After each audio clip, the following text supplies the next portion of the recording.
Tzaoraim Tovim, depuis Tibériade. On rentre ce soir dans Erev Rosh Chodesh Elul, donc le mois de Elul qui va commencer bientôt, si Dieu veut. Et à partir de Mincha cet après-midi, les Chassidim ont comme tradition de lire, de réciter à la fin de chaque prière le Mizmor 27, le Teilim 27, qui commence par Mizmor les David, Hachem, Ori, Veishi. Dans ce Teilim, pourquoi le lit-on pendant cette période? On dit que c'est la période où les portes des Rachamim, de la miséricorde divine, sont ouvertes pour faire tchouva, pour se rapprocher d'Hachem.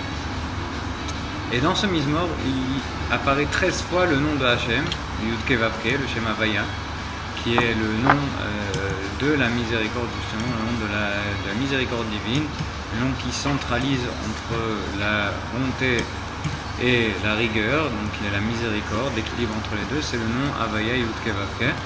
Et il apparaît 13 fois dans ce Mizmor.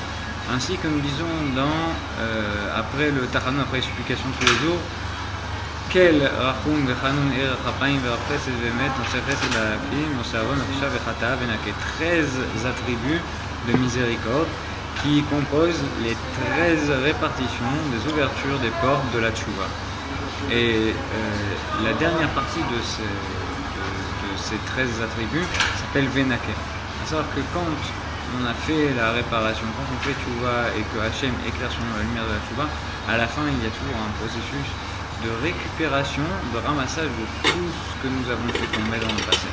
Et ainsi pendant ce mois-là, en récitant ce Teilim, on éveille la force de la miséricorde, de ces 13 attributs de miséricorde.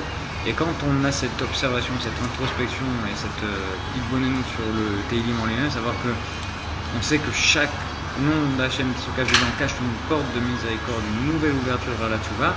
Ainsi nous trouvons la force d'éveiller en nous la force de la tchouva et d'appliquer nous-mêmes ces attributs de miséricorde envers notre prochain, ce qui est tout l'objectif de notre venue sur terre, c'est-à-dire d'être les représentants d'Hachem. Bonne journée et que des bonnes choses.